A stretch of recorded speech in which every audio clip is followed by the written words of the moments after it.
Allahu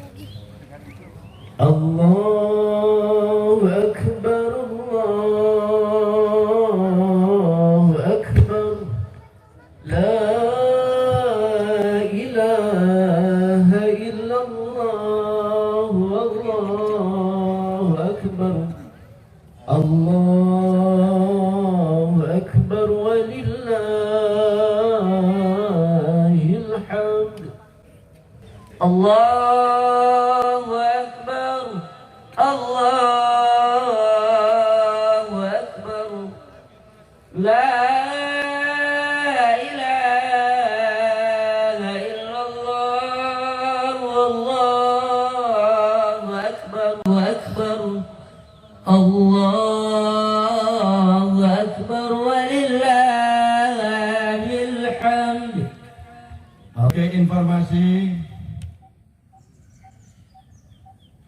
khotib sholat Id pada pagi hari ini adalah Ustadz Hamid Hanan dari Babat Lamongan.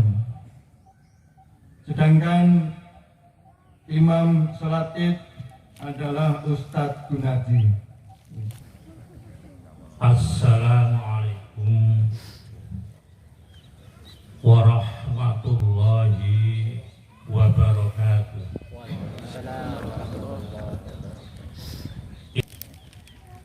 Ma'asyiral muslimin, jamaah sholat Idul Adha yang dirahmati oleh Allah Subhanahu wa Ta'ala. Ciri khas yang dimiliki Nabiullah Ibrahim alaihissalam sehingga Allah memberikan predikat Khalilullah, seorang hamba yang dicintai oleh Allah adalah Nabi Ibrahim. Terkenal dengan kesabarannya menghadapi ujian dari Allah Subhanahu wa Ta'ala. Kalimat daripada kesabaran Ibrahim alaihissalam menghadapi ujian dari Allah yang sebentar lagi akan kita teruskan, yaitu penyembelihan hewan kurban. Disinilah kita semuanya wajib mencontoh. Kalau kita ingin dicintai oleh Allah, syarat pertama adalah wa idibtala Ibrahim rabbuhu bikalimatin fa'atammahun. Ibrahim telah diuji oleh Allah dengan berbagai macam ujian, dan Ibrahim telah lulus menghadapi ujian itu. Kesabaran dan kesabaran ini patut kita teladani, khususnya kita sebagai bangsa Indonesia yang pada saat ini belum 100% keluar dari masalah-masalah itu. Kalau kita meminjam istilah buku, tidak berkelebihan kalau kehidupan bangsa Indonesia sekarang itu ala mufariqit thariq. Indonesia ala mufariqit thariq. Bangsa Indonesia sekarang sedang berada di persimpangan jalan. Kita menghadapi berbagai macam krisis. Kita rasakan berbagai macam kesulitan hidup, baik ekonomi dan lain-lain sebagainya. Itu sekarang dihadapi oleh kita. Jujur bahwa kita bangsa Indonesia belum sepenuhnya menikmati hasil perjuangan para pejuang perintis Republik Indonesia yang cita-citanya adalah menginginkan terciptanya kesejahteraan lahir dan batin bagi seluruh rakyat Indonesia. Hadirin hadirat rahimakumullah. Bahasa Al-Qur'annya kita sekarang sedang diuji kita sedang menghadapi musibah dalam kehidupan berbangsa dan bernegara. Adapun setiap musibah, kita manusia tidak boleh melarikan diri dari musibah. Apapun namanya musibah harus kita hadapi. Tidak boleh saling menyalahkan. Tidak boleh saling menuduh. Sebagai seorang mukmin, musibah harus kita hadapi. Musibah tidak boleh saling menyalahkan. Allah tidak akan merubah keadaan kita sebelum kita sendiri merubah keadaan diri kita. Ikhtiar, usaha. Oleh sebab itu di dalam Al-Quranul Karim Allah memberikan cara bagaimana kita menghadapi musibah. Yang pertama, setiap musibah yang menimpa diri kita harus kita lihat dari sisi ilmu pengetahuan. Maksudnya, apa yang menimpa kita tidak terlepas dari hukum kausalitas sebab akibat. Itu dari sisi ilmu pengetahuan. Ma'asyiral muslimin rahimakumullah. Seperti banjir, kita paham banjir itu adalah akibat musim hujan. Tapi bagaimana supaya air banjir itu tidak menggenang sehingga kita yang hidup ini menderita dan kesulitan? Disinilah hukum kausalitas sebab akibat. Kebakaran dan sebagainya itu tidak terlepas daripada sebab akibat. Karena kelalaian kita sebagai manusia. Banjir umpamanya sudah dapat sama-sama saksi. Kenapa air hujan itu menggenang, tidak berjalan lancar? Karena kesalahan kita. Selokan-selokan, pembuangan sampah dan sebagainya dan sebagainya. Akhirnya jalannya air terbendung. Mr. P di kota, tata kota, pembangunan dan sebagainya tidak memperhatikan itu. Sehingga akibatnya mau tidak mau air terkena di hadapan kita. Pembuangan sampah, pembuangan puntung rokok, sehingga berakibat banjir. Itu kata Allah Subhanahu wa taala, wa ma asobaka min hasanatin faminallah. Apa yang menimpa diri kamu dari kebaikan itu adalah dari Allah. Tetapi sebaliknya, wa ma asobaka min sayyi'atin famin nafsik. An-Nisa 70 yaitu 9. Kesengsaraan yang menimpa diri kamu manusia itu adalah akibat olah kamu, keteledoran kamu. Di situ Islam memberikan informasi kalau kita ditimpa musibah, sehingga tidak saling mengeluhkan, tidak saling menghujat. Kita introspeksi, apakah ada kesalahan yang kita lakukan sehingga berdampak kepada orang lain, berdampak juga kepada diri kita. Ma'asyiral muslimin, jamaah salat Idul Adha yang dirahmati Allah. Allahu Akbar walillahi. Bukankah dalam Al-Quran surat Ar-Rum ayat 141 Allah sudah mengingatkan Gharul fasadu fil bahri bima kasabat aydin nas. masyarakat, ketidaknormalan, ketidaknyamanan yang kita rasakan. Bisa juga karena kesalahan kita sendiri.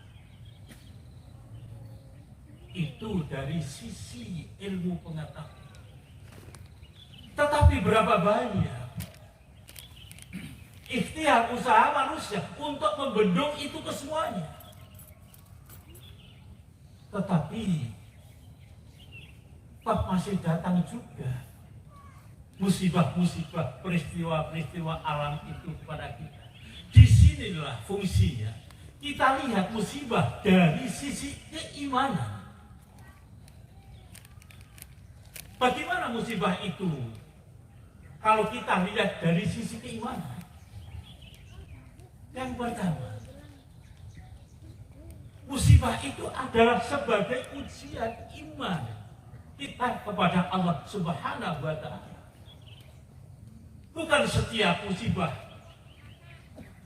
yang mengenai diri kita dan orang lain kemudian kita suudzon. Kita harus positive thinking. Kita harus husnudzon. Ahasiban nas ayyutraku ayyaqulu amanna wa hum la yuftanun. Apakah semudah itu kita mengatakan beriman kepada Allah?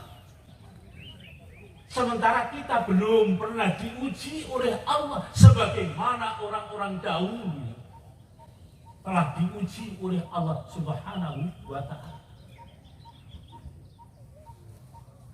Masyarakat muslimin rahmatullah. Ini yang harus difahami.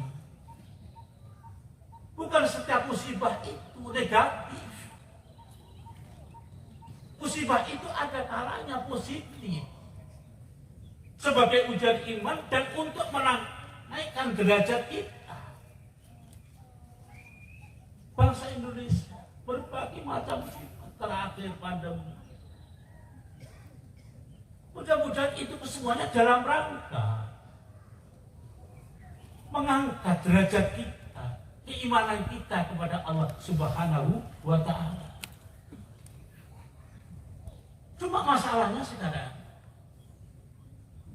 musibah dari sisi keimanan yang kedua bukan sebagai ujian, bukan untuk mengangkat derajat keimanan kita, tetapi sebagai peringatan dari Allah Subhanahu wa Ta'ala akibat kesalahan dan dosa yang kita lakukan, baik pribadi, keluarga maupun bermasyarakat ataupun negara, supaya kita introspeksi. Di dalam Al-Qur'anul Karim banyak sekali. Sampai kadang-kadang musibah itu datang 1 tahun 2 kali. Kadang-kadang datangnya 3 kali. Supaya kita sadar. Alam yarawna annahum yuftanuna fi kulli amin marratan. Apakah kita tidak sadar? Musibah itu kadang-kadang 1 tahun datang 2 kali. Bahkan lebih. Tapi sayang kita yang diberikan Allah musibah-musibah tidak sadar. Sebaliknya, tsumma la yatubuna wa la hum yattaqun. Manusia gak gelem sadar insaf. Kenapa? Ada apa musibah-musibah yang semacam ini? Sampai di dalam Al-Quran musibah itu datangnya kadang-kadang di saat kita sedang tidur, di saat kita sedang bersantai, datang musibah. Tapi namanya kita tidak introspeksi. Maka kata Allah selanjutnya dalam surat Al-Ankabut, fakullan akhadna bidambi. Semua perorangan, individu, keluarga, bangsa, kami turunkan azab karena dosa mereka. Dan azab itu sudah melalui berbagai macam tahapan. Tetapi tidak diperhatikan. Tidak sadar. Akhirnya azab itu pada Allah macam-macam. Faminhum. Kadang-kadang ada yang berupa man arsalna alaihi hasiba. Ada yang berupa hujan batu dari langit atau hujan yang penuh penyakit. Wa minhum man akhadhathu shahah. Ada yang mati terkapar disambar oleh petir. Wa minhum man khasafna bil ardh. Ada yang tenggelam karena tanah longsor. Wa minhum aghraqna. Berapa banyak yang mati tenggelam di lautan. Perhatikan di penghujung ayat ini. Wa ma kana Allahu liyadzlimahum. Azab-azab itu. Jangan spontan itu kemudian kita menyalahkan Allah. Suudzon kepada Allah. Karena apa kata Allah? Walakin kanu anfusahum yadzlimun. Wa ma kana Allahu liyadzlimahum walakin kanu anfusahum yadzlimun. Yang zalim itu bukan Allah. Diri kita manusia. Berapa kali diberikan peringatan-peringatan oleh Allah, tetapi tidak kunjung sadar, tidak kunjung tobat, berubah menjadi baik. Itu pada akhirnya kalimatnya. Jadi bukan Allah yang salah, bukan Allah yang zalim, tetapi kita manusia ini yang banyak melakukan kedzaliman. Ma'asyiral muslimin rahimakumullah. Benarkah kita semuanya ini masih melakukan kedzaliman? Ada seorang pengamat mengatakan, kita terlalu banyak melakukan kedzaliman. Contohnya, kesyirikan masih merajalela di mana-mana dengan segala bentuknya. Kedua, demoralisasi masih merajalela dalam skala jenjang semua usia. KKN dalam berbagai macam super hukum belum tegak, masih pilih-pilih. Kemudian masih banyaknya orang yang hidup secara glamor, hidup secara mewah, hura-hura, tanpa memperhatikan masyarakat sekitarnya yang dalam keadaan penuh memerlukan pertolongan kepada kita. Oleh sebab itu, masyarakat muslimin, mari kita introspeksi. Musibah-musibah yang silih datang berganti di hadapan kita itu dalam rangka apa? Apakah kesalahan kita, hukum kausalitas tadi?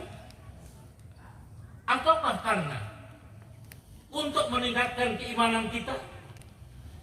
Atau karena peringatan dari Allah sekaligus azab di dunia? Wallahu a'lam bishawab. Mudah-mudahan itu kesemuanya adalah dalam menaikkan derajat sehingga kita menjadi bangsa yang terhormat di sisi manusia dan di sisi Allah Subhanahu wa ta'ala. Ma'asyiral muslimin rahimakumullah. Yang kedua, Nabi Ibrahim alaihissalam disebut oleh Allah sebagai Khalilullah karena Ibrahim diangkat menjadi seorang imam. Sebagaimana terusan ayat tadi, yaitu seterusnya, qala inni ja'iluka linnasi imama qala wa min dzurriyyati qala ya nalat arubah. Ibrahim diangkat menjadi imam, menjadi kepala negara. Kemudian Ibrahim berdoa, mudah-mudahan ya Allah, anak turunan kami min dzurriyyati juga sebagai seorang pemimpin. Rasulullah Shallallahu Alaihi Wasallam sebagai turunan Nabi Ibrahim Alaihissalam juga diangkat sebagai seorang pemimpin. Tetapi Rasulullah Shallallahu Alaihi Wasallam menganggap kepemimpinan adalah bukan fasilitas. Pimpinan adalah tanggung jawab. Oleh sebab itu, kepemimpinan Rasulullah bersama kepemimpinan Nabi Ibrahim adalah, karena itu dianggap satu amanah. Idza dhui'atil amanatu fantazir sa'ah. Pemimpin apa saja adalah amanah. Siapa yang tidak memegang amanah itu, dan amanah itu dipegang yang bukan ahlinya, tunggu masa kehancurannya. Maka kepemimpinan Ibrahim alaihissalam dan kepemimpinan Rasulullah Shallallahu Alaihi Wasallam dapat kita lihat tegas, konsisten terhadap kebenaran yang diyakini dengan sikap ini. Jadi kebenaran dan konsisten terhadap kebenaran yang diyakini dengan sikap ini, akhirnya beliau berwibawa dan umat dan rakyat tidak kebingungan karena pemimpinnya tidak jelas arahnya. Kedua, kepemimpinan Ibrahim alaihissalam dan Nabi Muhammad SAW hidup sederhana. Walaupun beliau sebagai penguasa tinggi, penguasa ritual dan sosial, sebab kesederhanaan, keprihatinan adalah lambang tanggung jawab. Ibrahim alaihissalam dan Nabi Muhammad SAW cepat tanggap setiap ada kasus sebelum kasus itu menjadi fitnah. Allahu Akbar walillahi hamd. Coba kasus Nabi Muhammad SAW di saat bersendirian berbicara dengan seorang wanita, para sahabat mulai kasak kusuk. Ada apa? Siapa dia? Sebelum itu berkembang menjadi fitnah, Nabi Muhammad SAW khutbah, perempuan itu adalah istri saya. Yang kedua, di dalam Al-Quranul Karim, sewaktu pulang dari peperangan, pembagian ghanimah, ada kain bludru yang hilang. Para sahabat saling bertanya, siapa yang membawa bludru ini? Mereka sampai kadang-kadang jangan-jangan dibawa Nabi Muhammad SAW. Sebelum fitnah ini tersebar menjadi berita bohong, turun firman Allah Subhanahu wa Ta'ala untuk menjawab tuduhan itu. Wa ma kana linabiyyin ayyahul wa ma yaghlul ya'ti bima ghalla yaumil qiyamah. Tidak mungkin seorang nabi, seorang utusan Allah, seorang dzurriyyah Ibrahim melakukan kezaliman, korupsi. Sebab apa yang dikorupsi, apa yang telah zalimi, nanti di akhirat akan dinamakan oleh Allah Subhanahu wa Ta'ala, sekaligus yaitu dibalas oleh Allah Subhanahu wa Ta'ala. Itulah di antara sosok Ibrahim alaihissalam, Khalilullah, kekasih Allah. Yang kedua, Ibrahim alaihissalam terkenal yaitu sebagai uswah, contoh tauladan yang baik. Di dalam Al-Quran minimal ada 2 surat yang berbicara tentang figur yang patut dijadikan contoh tauladan. Yang pertama adalah Laqad kanat lakum uswatun hasanatun Ibrahim walladzina ma'ah. Surat Al-Mumtahanah. Qad kanat lakum uswatun hasanatun fi Ibrahim walladzina ma'ah. Sungguh ada contoh tauladan yang baik bagi Nabi Ibrahim dan pengikutnya. Nabi Ibrahim. Yang kedua, laqad kana lakum fi Rasulillah uswatun hasanah. Nabi Muhammad SAW sebagai dzurriyyah Nabi Ibrahim, Nabi Muhammad diagendakan oleh Allah. Dua-duanya adalah patut kita tiru di dalam kehidupan. Dalam kehidupan apa yang perlu kita tiru? Yang pertama, dalam kehidupan pribadi. Bagaimana sikap Ibrahim dalam kehidupan pribadinya yang patut kita tiru?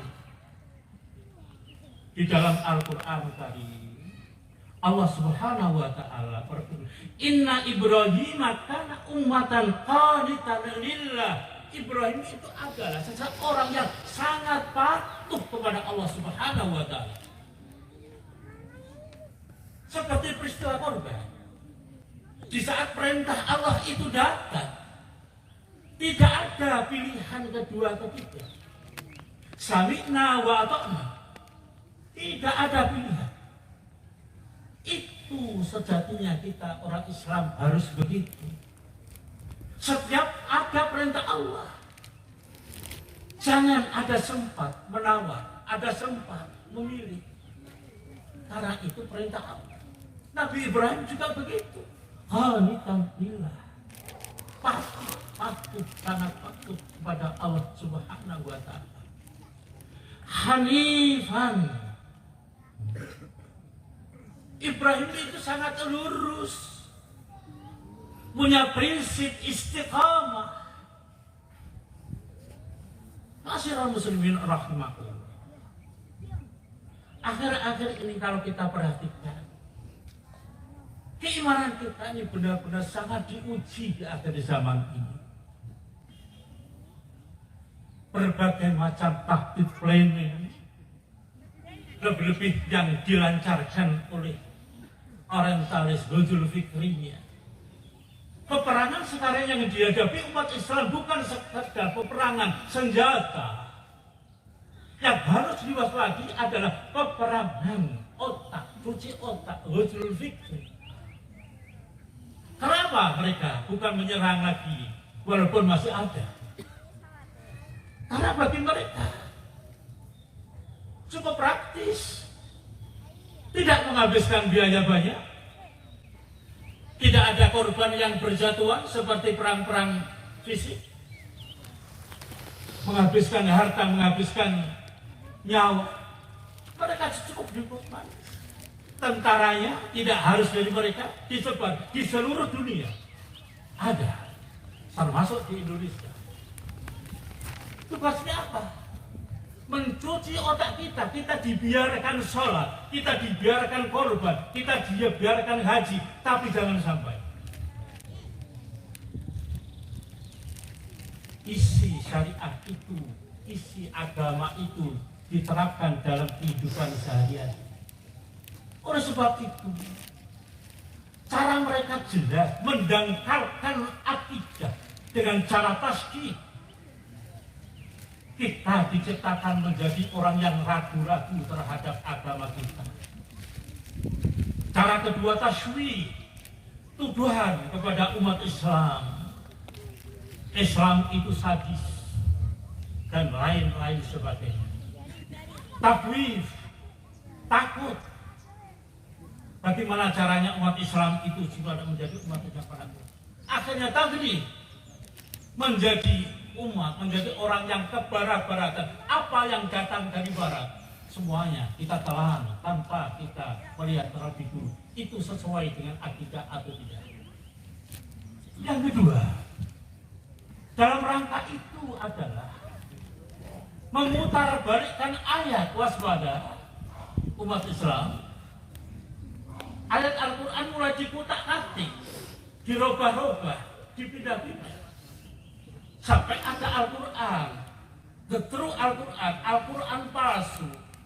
Isinya itu sangat-sangat berbahaya. Di antaranya siapa yang beriman kepada Allah dan Rasul, tempatnya ada neraka. Itu di antara lembaran-lembaran Al-Quran palsu. Belum lagi pemindahan huruf.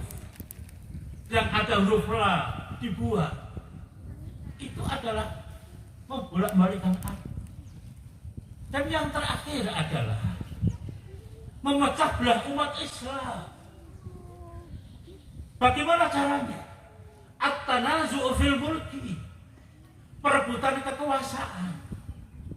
Sebentar lagi bangsa Indonesia akan memasuki pesta demokrasi. Sekarang saja daunnya sudah kita cium, berbagai macam gelagat. Mereka sekali lagi at-tanazul, berebut masalah kekuasaan yang kadang-kadang mengorbankan akidah, memerlukan persatuan.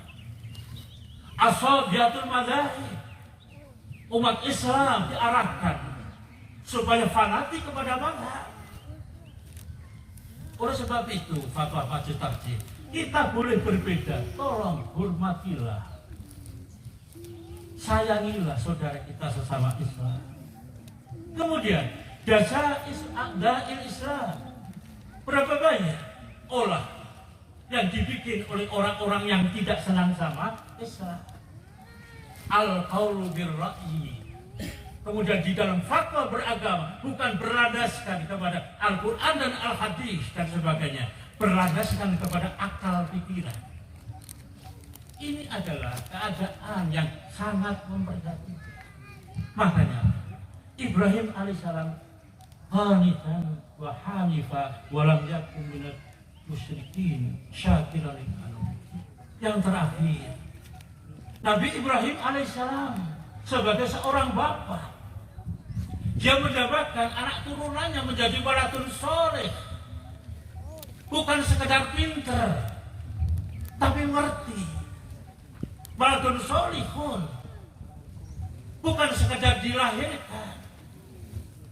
Waladun solihun perlu kita ikhtiarkan dan doa. Bagaimana Ibrahim alaihissalam mampu melahirkan sosok Ismail alaihissalam, Ishak alaihissalam, tidak terlepas doa. Makanya kita sebagai orang tua, apapun keadaan anak, tidak boleh orang tua mendoakan jelek kepada anak. Doa orang tua spontanitas dikabulkan oleh Allah Subhanahu wa Ta'ala.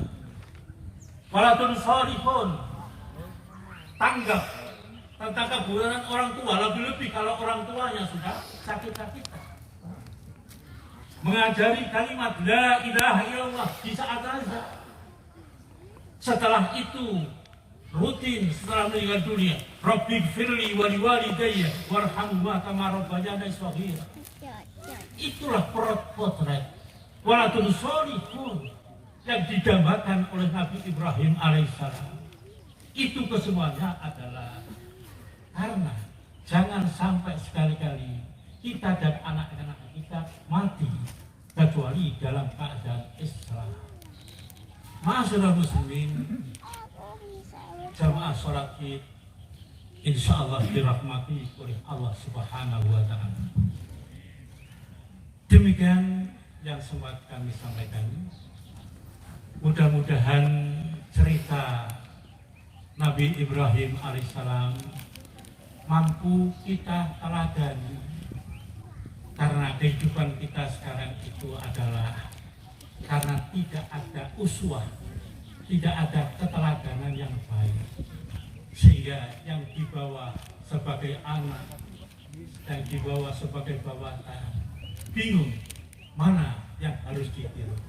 Oleh sebab itu mari kita berusaha, jadilah uswah, jadilah contoh yang baik, karena an-nasu ala dini mulukihim, manusia baik dan buruknya tergantung kita yang membawanya atau kita yang memimpinnya. Baik pemimpin rumah tangga, pemimpin masyarakat, pemimpin organisasi, pemimpin masyarakat negara. Sekali lagi, contoh seperti Ibrahim, seperti doa yang dibaca oleh imam tadi, yaitu Rabbana liyuqimus sholat, dan sebagai akhir-akhirnya yaitu minta kepada Allah supaya anak didiknya menjadi yaitu pendiri sholat. Tapi syarat pertama, saya terlebih dulu harus memberikan contoh melakukan kewajiban sholat supaya anak-anak saya meniru menjadi aktivis sholat. Kembali, mudah-mudahan bermanfaat. Rabbana atina fid dunya hasanah wa fil akhirati hasanah wa qina adzabannar. Subhana rabbika rabbil izzati amma yasifun wa salamun alal mursalin walhamdulillahi rabbil alamin. Dan mungkin sebagian jamaah bisa mengantri, tidak terburu-buru untuk keluar karena